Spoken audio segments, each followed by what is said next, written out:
avec nous. Le Seigneur fait une alliance de paix avec nous. Parce que maman Maï, tu ne peux pas être troublé, venir devant le Seigneur pour exposer ta situation. Non. Il veut que tu sois en paix avec toi-même d'abord.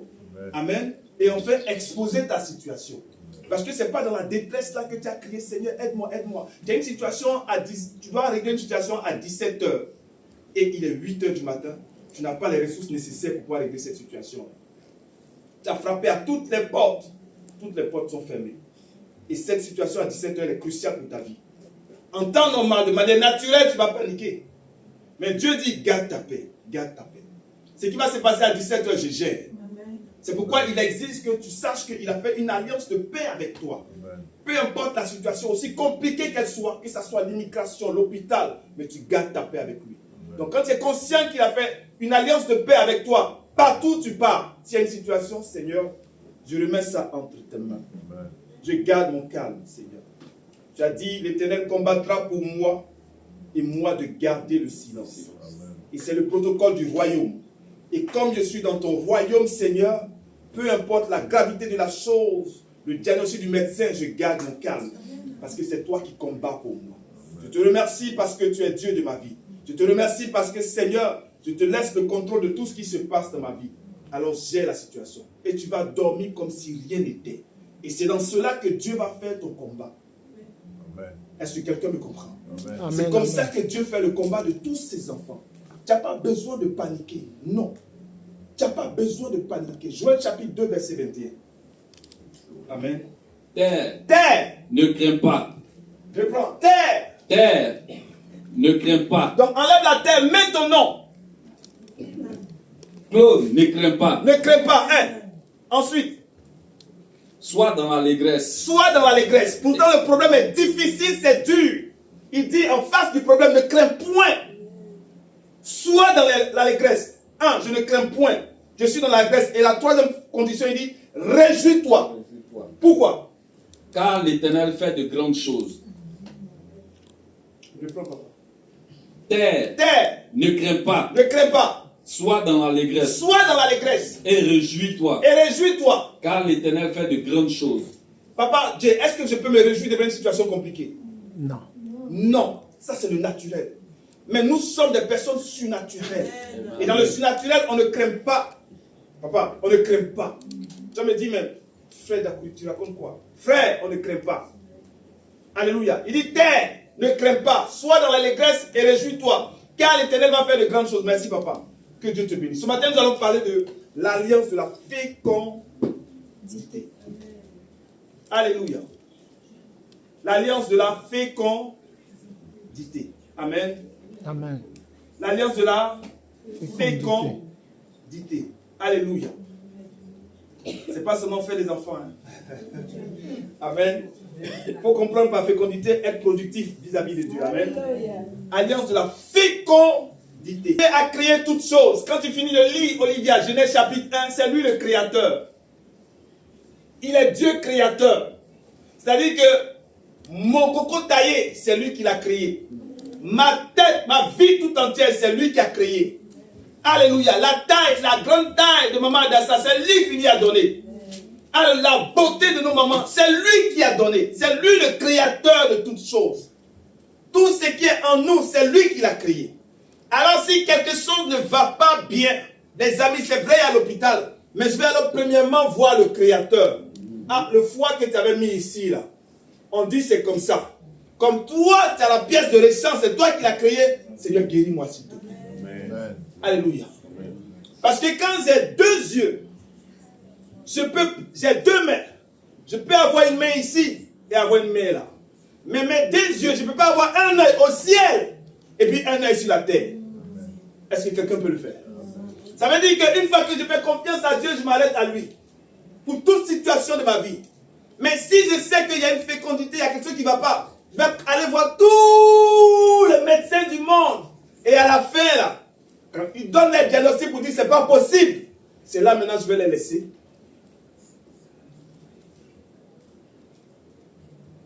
Parce que là, j'ai échoué. Mais je veux que tu échoues d'abord ici. Si on peut échouer, et après tu vas voir les sorts.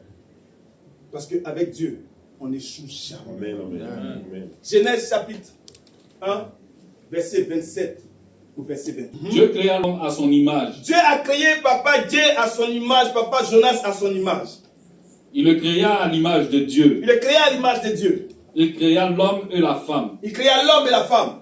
Dieu les bénit Dieu les bénit. et Dieu leur dit, soyez féconds, Soyez, féconds, soyez, féconds, soyez.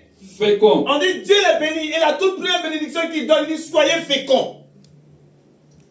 Dieu bénit l'homme. Et il dit sois fécond. Quand Dieu dit que la lumière soit, quelque temps après la lumière est venue. Donc quand Dieu dit sois fécond, c'est qu'il a mis en toi la fécondité. Amen. Peu importe ce que les médecins vont dire, en toi il y a la fécondité. Il dit sois fécond. Alléluia. Ce qui est contraire à la fécondité vient du diable.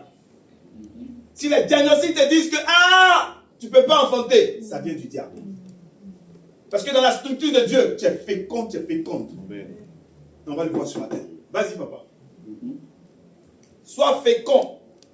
Virgule. Soyez féconds, multipliez, remplissez la terre et assujettissez. Et l'assujettissez. Et dominez sur les poissons de la mer, sur les oiseaux du ciel et sur tout animal qui se meut sur la terre. Amen. Que Dieu te bénisse, papa. La première parole qui dit sois fécond, sois productif. Maintenant, je vais me limiter seulement aux femmes. Alléluia. Il dit sois féconde. Il te l'impose. C'est une composante qu'il met dans ta structure. Il dit sois féconde. Alléluia. Sois féconde. J'ai parlé avec une amie cette semaine. Elle dit j'ai trop fait de mauvaises choses dans ma vie. J'ai trop avorté. Donc aujourd'hui, je cherche un enfant comme Tosh. J'ai dit, j'ai pris un passage et puis on a discuté ensemble. Amen. Elle dit donc Dieu est capable de te donner. C'est en toi. Amen. Amen. C'est en toi. Même quand Adam et Ève ont péché, il dit je ne retire pas la fécondité de toi, mais je vais augmenter la douleur de tes grossesses. Donc le péché ne peut pas enlever ce que Dieu a mis en toi. Ce n'est pas possible. Amen. Alléluia. Ils ont péché. Il dit, comme tu as péché, douleur de ça là, je vais pousser un peu le bouton un peu haut. Mais tu es une femme censée avoir des enfants. Est-ce que quelqu'un me comprend? Et voilà ce que Dieu dit à son peuple. Deutéronome chapitre 7, verset 14 à 15. Voilà ce que Dieu dit ce matin à Rehoboth. Alléluia. Deutéronome 7, verset 14 À 15. à 15. Tu seras béni plus que tous les peuples. Rehoboth, tu es béni parmi tous les peuples. Amen. Il n'y aura chez toi ni homme ni femme stérile. À Rehoboth, il n'y a ni femme, ni homme stérile. Je le décrète au nom de Jésus. Amen. Ni bête stérile parmi tes troupeaux. Même, le Seigneur dit, même les animaux, il n'y aura pas de stérilité là-bas. L'Éternel éloignera de toi toute maladie. On va se tenir debout. Amen. Parce que quand j'ai lu ça, j'ai lu qu'il n'y a pas de stérile dans mon église. Alléluia. Et qui dit soyez féconds. Alors j'ai dit Seigneur, matérialise cette chose dans la vie de mon église. Amen. Amen. J'ai dit vendredi, je veux voir une église prospère et en bonne santé. Amen. Alléluia. Je veux voir des enfants courir de partout. Amen, amen. Donc tu vas dire au Seigneur, ce que tu as dit dans Deutéronome 7 au verset 14 à 15, qu'il n'aura point de stérilité dans ta maison. S'il y avait une stérilité aujourd'hui, qu'elle disparaisse au nom de Jésus. Ensemble, élevons la voix.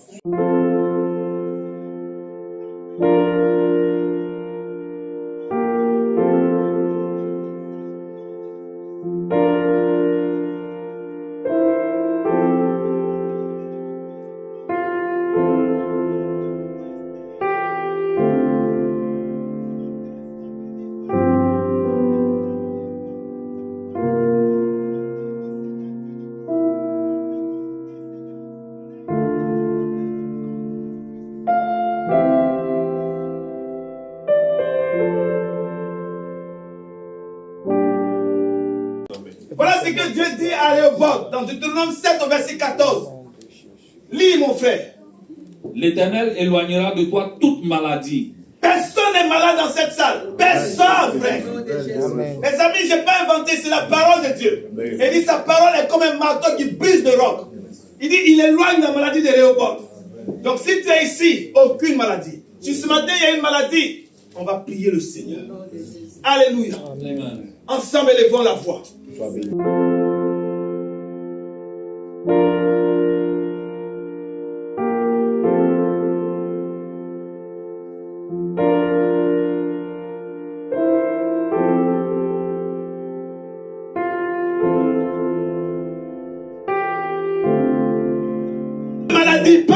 maladie. Parce qu'il a fait alliance de santé avec Léopold. Pas de maladie à Léopold. Pas de maladie, les amis. Pas de maladie. Au nom de Jésus-Christ. Merci, Seigneur. Au nom de Jésus-Christ. Amen, amen. Genèse chapitre 3, verset 13, on peut s'asseoir. Amen. Parce que souvent quand les choses nous arrivent, on dit non, c'est parce que j'ai péché. Alléluia. J'ai fait les choses, c'est pourquoi aujourd'hui, voilà ma situation, comment elle est. Mais il va dans Genèse chapitre 3, du verset 13 au verset 16, pour dire quelque chose à Ève. Qu'est-ce qu'il a dit? Genèse 3, 13. Et l'Éternel Dieu dit à la femme. Et l'Éternel Dieu dit à la femme. Pourquoi tu fais cela? Pourquoi tu fais cela? La femme répondit. La femme répondit. Le serpent m'a séduite Le et j'en ai serpent m'a mangé. séduit et j'en ai mangé. L'Éternel Dieu dit au serpent. Il dit au serpent. Puisque tu as fait cela, tu seras maudit. Pourquoi? Si tu as fait cela, tu seras maudit. En tout le bétail et tous les animaux des champs. Uh-huh. Tu marcheras sur ton ventre et tu mangeras la poussière tous les jours de ta vie. Je mettrai inimitié entre toi et la femme, entre ta postérité et sa postérité. Oui. Celle-ci t'écrasera la tête et tu lui blesseras le talon. Verset 16. Oui. Il dit à la femme. Il dit à la femme. J'augmenterai la souffrance de ta Malgré grossesse. son péché, toutes choses anciennes sont passées. Amen. C'est ça la grâce en Jésus-Christ. Toutes choses anciennes sont passées, maman. Je disais à ma camarade que la Bible dit toutes choses anciennes sont passées. Même si tu as tué 100, mais quand tu acceptes le Seigneur, toutes choses anciennes sont passées. Et la Bible dit qu'il a effacé l'acte dont les ordonnances nous condamnaient et qui subsistaient contre nous. Donc ça là, va t'asseoir avec ton mari et Dieu permettra que ton enfant vienne maintenant. Au nom de Jésus. Alléluia. Il dit, Agar, tu as péché, mais je ne retire pas la fécondité de toi. La médecine va le dire, c'est vrai. C'est un diagnostic qui est vrai. Mais c'est une loi naturelle. Alors que toi et moi, nous avons la loi de la vie. Amen. La loi surnaturelle qui vient du Seigneur. Amen. Alors je ne m'attarde pas sur la loi des hommes, mais je m'attarde sur la loi de Dieu. Parce que j'ai les yeux fixés sur le Seigneur. Parce que Galates chapitre 3, verset 29 dit que si vous êtes à Christ, vous êtes de la descendance d'Abraham, héritier selon la promesse. Genèse chapitre 17, verset 4 au verset 9. Merci. Voici mon alliance que je fais avec toi. Dieu fait alliance avec Abraham. Non seulement cette alliance est pour Abraham, c'est pour toute sa descendance. Alors que Galates chapitre 3, verset 29 dit que si vous êtes à Christ, vous êtes donc de la descendance d'Abraham. Ça veut dire que ce que Dieu a dit à Abraham là, ça te touche au jour d'aujourd'hui. Amen. Crois-moi, c'est vrai, papa. C'est vrai. Il dit cette alliance est perpétuelle. Lis, papa. Amen. Voici mon alliance que je fais avec toi. Tu deviendras père d'une multitude de nations. On ne t'appellera plus Abraham, mais ton nom sera Abraham. Car je te rends père d'une multitude de nations. Je te rendrai fécond à l'infini. Je ferai de toi des nations et des rois sortiront de toi. J'établirai mon alliance entre moi et toi, entre tes descendants après toi, selon leur génération. Et moi, je suis la descendance d'Abraham. Parce que j'ai accepté Jésus-Christ. Amen. Quand le Seigneur dit ça, Abraham a 99 ans. Termine, papa. J'établirai mon alliance entre moi et toi et tes descendants après toi, selon leur génération. Ce sera une alliance perpétuelle, en vertu de laquelle je serai ton Dieu et celui de ta postérité après toi. Alléluia. Les amis, c'est vrai la Bible. C'est la parole de Dieu. C'est un marteau qui brise le roc. Et il dit à Abraham, je fais alliance avec toi. Mais après toi, là, ceux qui viennent après toi, je fais aussi alliance avec eux. Alléluia. Abraham, tu as 99 ans. Mais laisse-moi te dire que peu importe l'âge de Sarah, nous qui pensons que passer la ménopause, on ne peut pas avoir des enfants. Sarah a doublement dépassé la ménopause parce que c'est lui le maître des temps et des circonstances. Amen. Alléluia.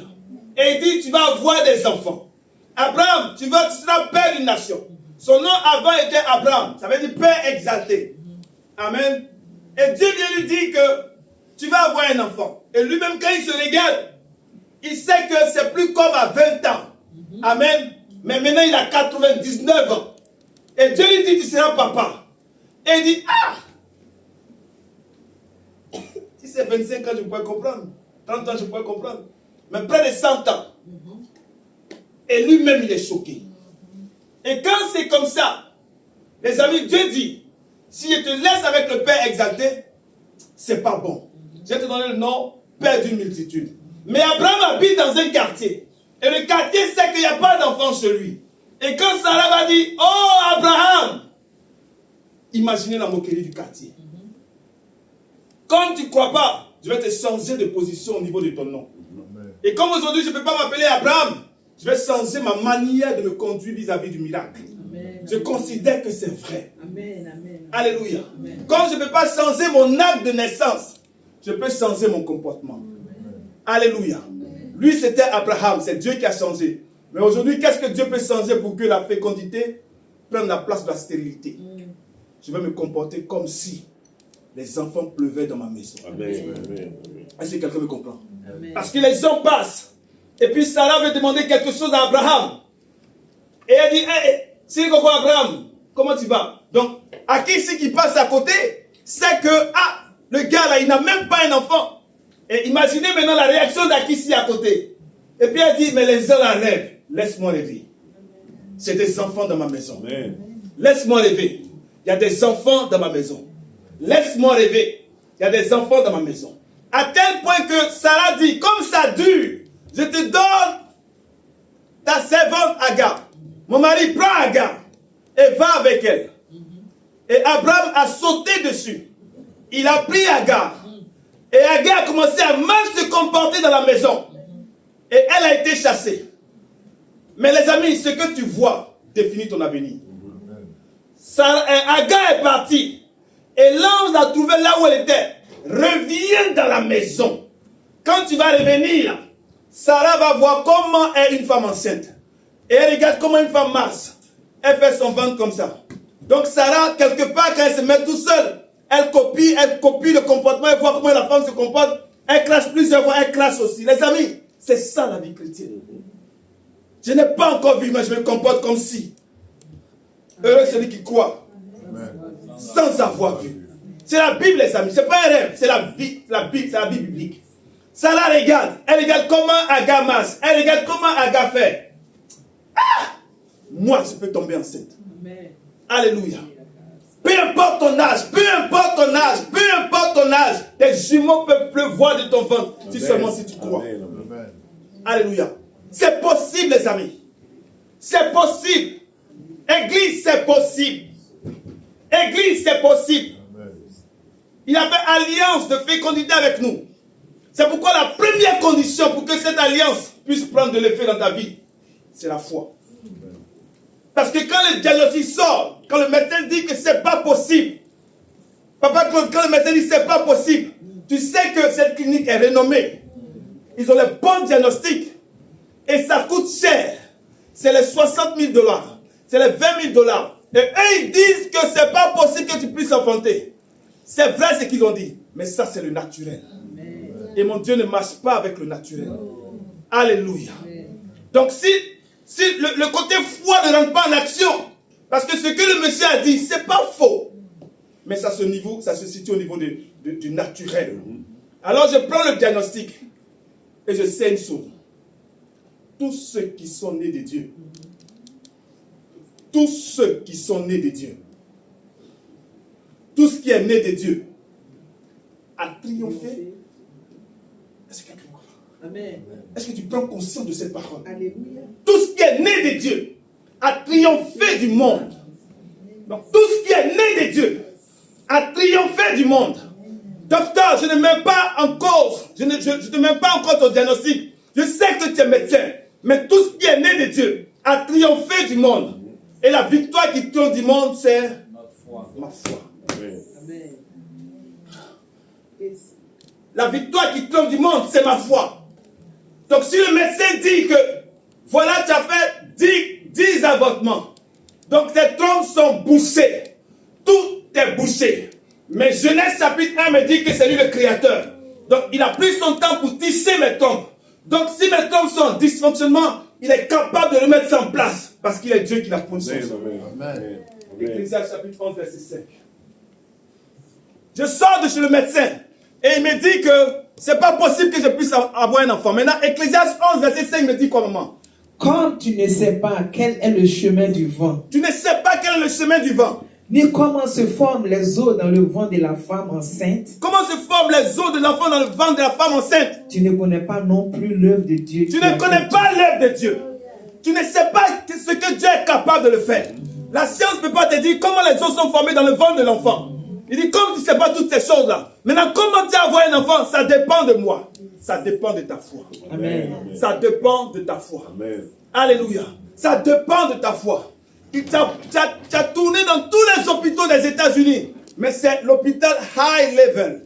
Mais il y a plus que high level que ça. Et c'est ce que Dieu me dit. Matthieu chapitre 9. Dieu a besoin de ta foi. Alléluia. Je viens à l'église, mais je ne peux plus jouer avec ma vie de foi. J'ai besoin d'avoir des enfants. Ça fait partie de son héritage. Ça fait partie de l'héritage qu'il m'a donné.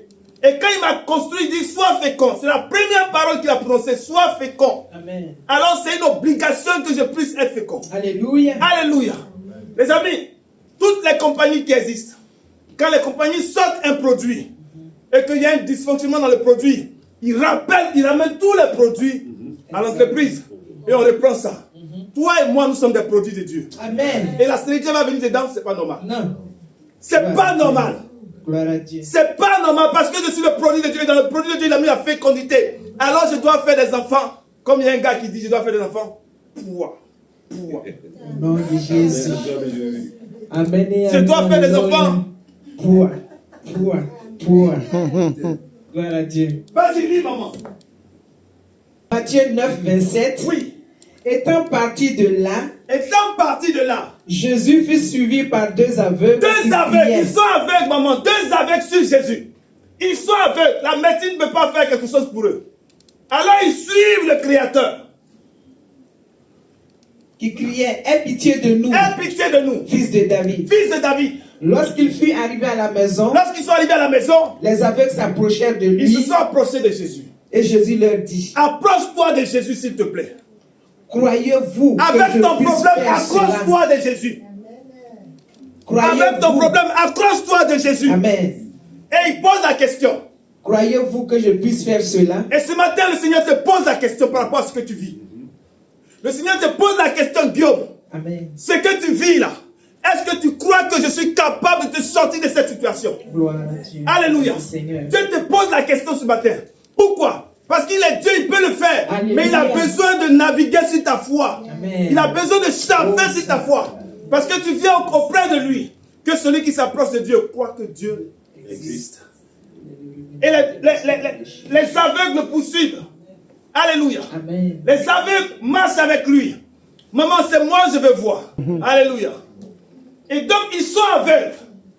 Si je dois être féconde, je dois avoir une foi, mais qui déplace les montagnes. Amen. Alléluia. Amen. Je dois avoir une foi. Laisse tes histoires d'aller consulter quiconque. Travaille sur ta foi. Amen.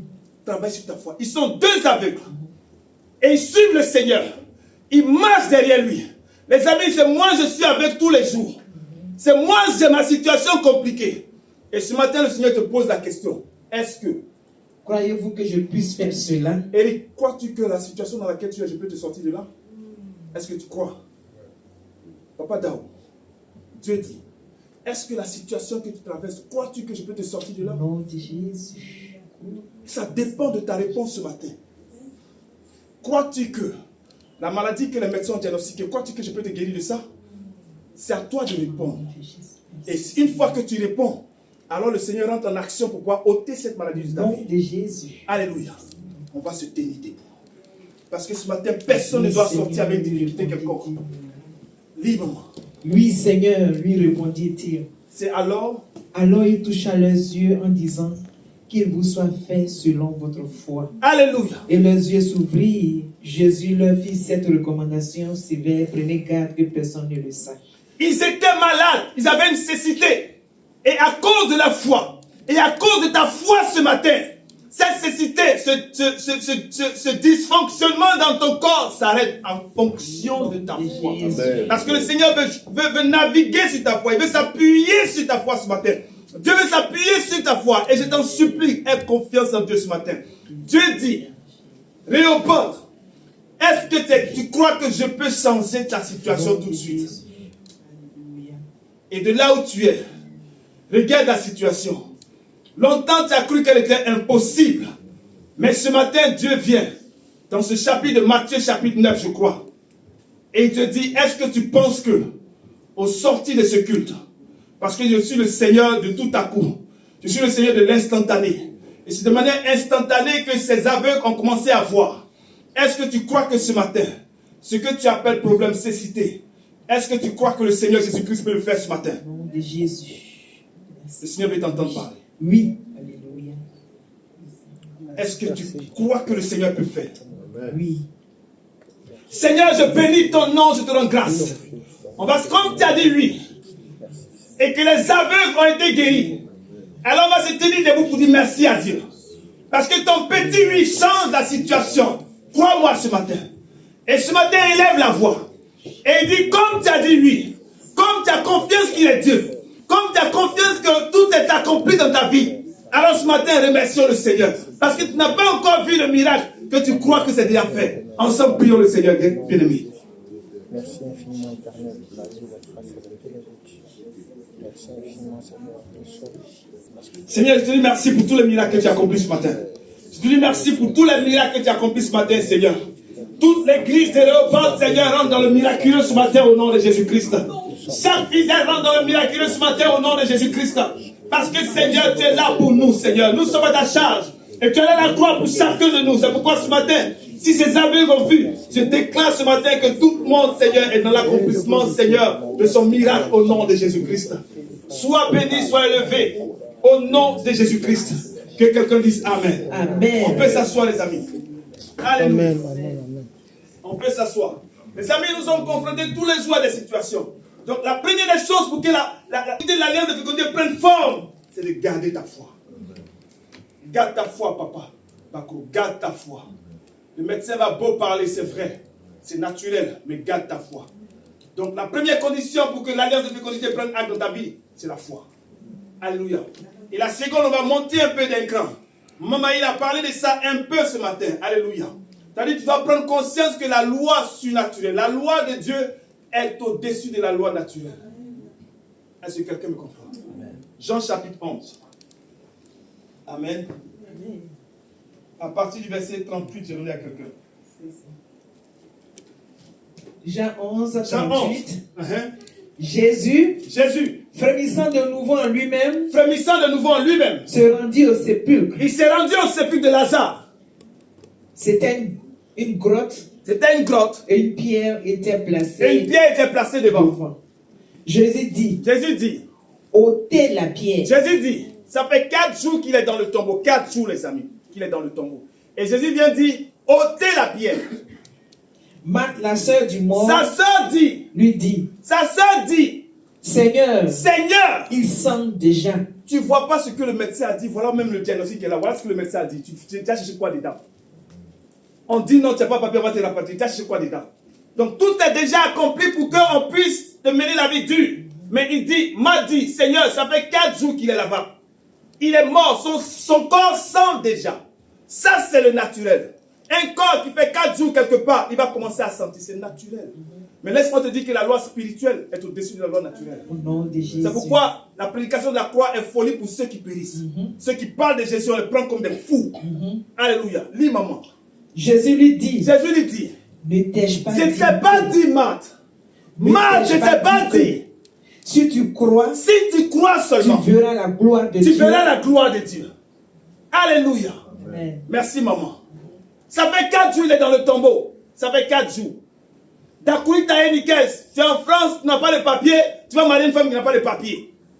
Vous allez faire comment? Alléluia. Vous allez faire comment? Quand tu regardes toutes les lois de la France, tu n'es pas dedans, tu n'es pas éligible. Mais je dis à Dieu, tu es Dieu de ma vie. Amen. Et nous sommes un peuple acquis.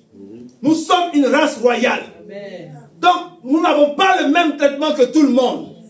Alléluia. Et Dieu permet que je sois emprisonné. Et c'est en prison là que le juge décide de me donner les papiers. Amen. Alléluia. C'est comme ça que Dieu fonctionne. Amen. Tu es une exception pour Dieu. C'est pourquoi il dit de toi que tu es la prunelle de ses yeux. Donc un traitement pas comme tout le monde, les amis. Il est Dieu, il est ton Dieu, les amis. Lazare est mort, ça fait 4 jours. Et elle dit, mon frère sent déjà. C'est naturel. Et il dit quelque chose que maman Maï a dit ce matin. Lis à partir du verset 41. Ils ôtèrent donc la pierre et Jésus leva les yeux en haut et Il dit, ôtez la pierre. Maman Maï, que Dieu te bénisse. Amen. Il dit, ôtez la pierre de l'incrédulité. Laissez tomber ce diagnostic des médecins. Laissez tomber ce diagnostic du meilleur docteur de New York. Laissez son diagnostic. Ôtez la pierre de l'incrédulité. Ôtez-moi la pierre. C'est ton devoir d'ôter la pierre. Au nom de Jésus. Pendant longtemps, tu as vécu dans l'incrédulité. C'est vrai. Je suis passé par là. Parce que quand tu regardes la situation, ce n'est pas possible que ça puisse se résoudre. Mais il dit, ôtez la pierre. Ôte la pierre de l'incrédulité. Mais est-ce que ça peut m'arriver?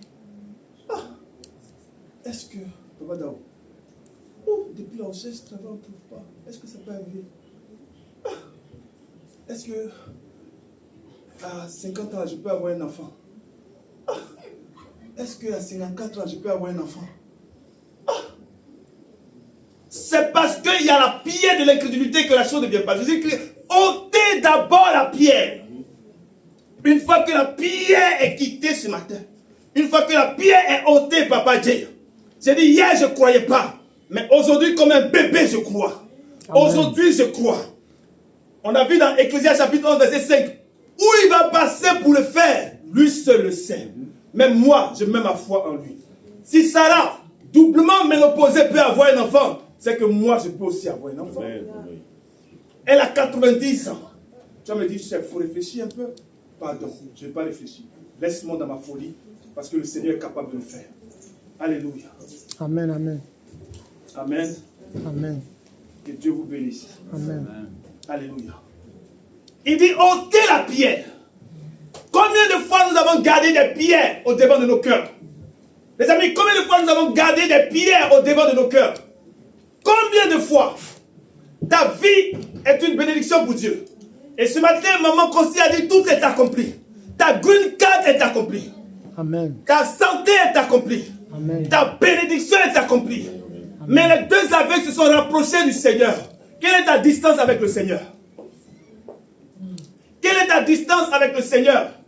Il dit, ma parole est un marteau qui brise le roc. Tu fais quoi de sa parole toute la semaine? Parce que laissez-moi vous dire ce matin que la parole de Dieu, c'est le Saint-Esprit sur papier. Je reprends. Amen. La parole de Dieu, il n'y a pas une chose que le Saint-Esprit va te dire qui est en dehors de sa parole. C'est pas vrai. Le Saint-Esprit va toujours te rappeler la parole de Dieu. Donc la parole de Dieu est le Saint-Esprit mis sur papier. Donc si je prends la parole de Dieu dans ma vie, maman, je sais que je viens d'une famille aussi modeste, aussi pauvre. Mais ça ne définit pas mon avenir. Alors je prends la Bible et je regarde. Il dit que ce livre de la loi ne s'éloigne point de ta bouche, Jésus. Que ce livre-là ne s'éloigne point de ta bouche. Toi-même tu regardes, tu dis que 1000 tombent à mon côté, 10 000 à ma droite. Je ne serai pas atteint. Hier je ne croyais pas. Mais ce matin je crois que ma destinée est accomplie dans le Seigneur. Et dans ce pays, je mange les meilleures productions de ce pays au nom de Jésus-Christ. Parce que c'est mon Dieu. Amen. Alléluia. Tout simplement parce que j'ai commencé à lever la pierre de l'incrédulité au devant de mon cœur. Donc la première condition pour que la fécondité rentre en action, c'est d'abord la foi en Jésus-Christ. Amen. Est-ce que tu as cette foi-là? Alléluia. Est-ce que tu as cette foi? Maman Maï, madame n'a pas papier. Moi-même, je n'ai pas papier. Et puis on est en France, on s'adresse en top, on marche comme ça. Et puis on se moque de nous. Et quand on se moque de toi, la colère doit rentrer dans ton cœur. Parce que si Dieu est parti à la croix pour toi, c'est pas ton problème. C'est pas ta situation. C'est lui qui t'a créé. Alors je viens le voir pour dire, tu m'as dit que le cœur du roi est entre tes mains. Celui qui décide à l'immigration, tu le connais, Seigneur. Celui qui décide à l'immigration pour moi, tu le connais, Seigneur. Mais pendant que tu dis ça, tu fais l'œuvre de Dieu. Pendant que tu dis ça, tu restes dans la maison de Dieu. Parce qu'on dit planter dans la maison de Dieu. C'est là que des choses arrivent à ta vie.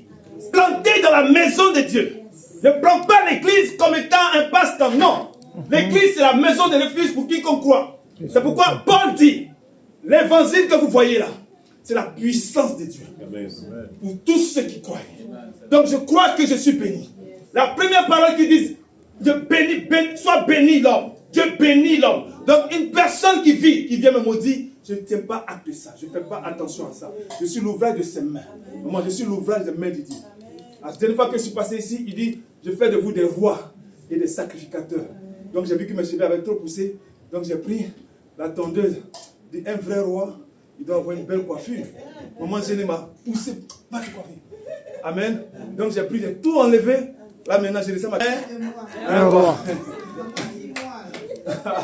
Alléluia. Amen, amen. Donc on peut s'en sortir, on peut percer dans ce pays à cause du Seigneur. On peut arriver loin.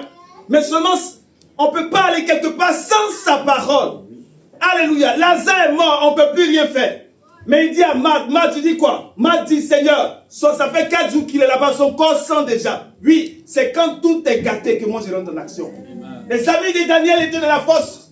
On les a jetés dans la fournaise.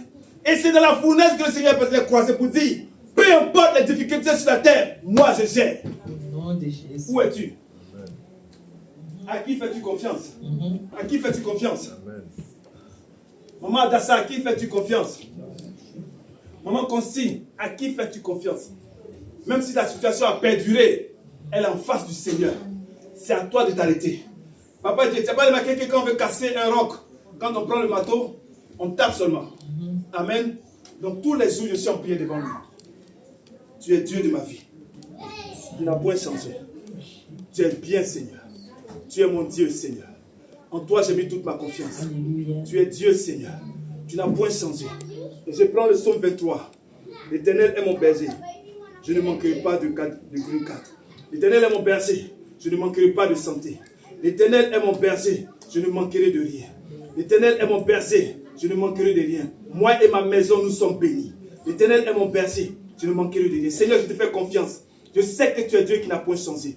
Tu as dit que Seigneur, mon Dieu, mon roi, je suis l'ouvrage de ta main. Et que tu as mis en moi la fécondité, Seigneur. C'est pourquoi hier, je croyais que, Seigneur, la stérilité était définitive. Mais ce matin, Seigneur, je comprends que c'était le diable qui apportait un mensonge dans mon cœur. C'est pourquoi ce matin, cette pierre, Seigneur, d'incrédulité, je la ôte de ma vie, Seigneur, parce que la réalité, c'est vrai. Mais je vis, Seigneur, de manière surnaturelle, parce que tu m'as transporté des ténèbres jusqu'à ton agréable lumière. C'est pourquoi ce matin, je décrète que la fécondité s'active dans tous mes entrailles au nom de Jésus-Christ. Et je déclare à compter d'aujourd'hui que les enfants vont pleuvoir dans cette maison au nom de Jésus. Seigneur, je te rends toute la gloire. La manière dont Abraham t'a changé son nom, c'est comme ça ce matin tu changes mon nom. Alléluia. Et je suis prospère à tous égards, comme prospère l'état de mon âme. Tu es mon Dieu et tu es mon roi. Je bénis ton Saint-Nom et je glorifie ton nom. Les amis, quand tu prends cette position devant Dieu, il n'y a plus d'alternative. Est-ce que quelqu'un me comprend? Amen. Quand j'ai la foi et que la loi de Dieu, je m'endosse dessus, je n'accepte plus d'alternative. Papa, je n'accepte plus d'alternative. Alléluia. Je ne peux plus accepter une alternative quelconque. Est-ce que quelqu'un me comprend? Amen. On va tous se tenir debout. Et nous allons prier le Seigneur. Si tu gardes ta foi, Papa Abraham, tu gardes ta foi et que tu t'appuies sur les lois de Dieu, t'appuies sur la Bible, qui est la parole de Dieu, et que tu ne cherches aucune alternative. Alléluia. 1 Samuel 17, verset 37. Regardez ce que David dit. Amen, et nous allons prier le Seigneur. Ça veut dire que si je ne me souviens pas de ce que Dieu a fait hier dans ma vie, si je n'en parle pas au jour d'aujourd'hui, il n'y aura pas de meilleur jour qui arrive pour moi. Alléluia. En d'autres termes, si je ne fais pas Thanksgiving, si je ne suis pas reconnaissant vis-à-vis de Dieu, alors les jours à venir ne seront pas bons pour moi. Alléluia, si quelqu'un me comprend. Si je ne suis pas reconnaissant, alors ce matin, tu vas te rappeler de ce que Dieu a déjà fait dans ta vie. Parce que dans 1 Samuel 17, verset 37, David dit, quand les lions venaient, voilà comment tu m'as délivré. Quand les ours venaient, voilà comment tu m'as délivré. Donc en face de Goliath, tu vas aussi me délivrer. Donc il manifeste sa reconnaissance vis-à-vis de Dieu. Et ce qui fait que, parce que tu es reconnaissant, Dieu fera encore de grandes choses dans ta vie. Est-ce que quelqu'un me comprend? Donc rappelle-toi de tout ce que Dieu a fait. Même aussi infime, petit que soit. Et tout ce qui est en face de toi comme fécondité, Tu déclares que ces choses sont accomplies au nom de Jésus-Christ.